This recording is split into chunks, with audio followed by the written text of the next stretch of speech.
ఈ గోళాకార దర్పణాలు అంటే ఫస్ట్ ఇది అర్థం అనుకోండి, దీని మీద పడ్డం అనుకోండి, వెళ్తురు వచ్చి దీని మీద పడ్డది అంటే సంపూర్ణ పారదర్శక అన్నట్టు.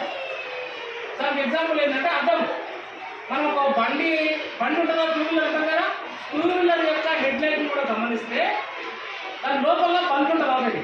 బల్బు ముందర ఏముంటుంది, ఒక అద్దం ఉంటుంది ఆల్రెడీ, అవునా లేదా?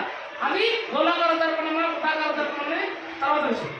ఆ అద్దం మీద వెలుతురు పడడం వల్ల గోళాకార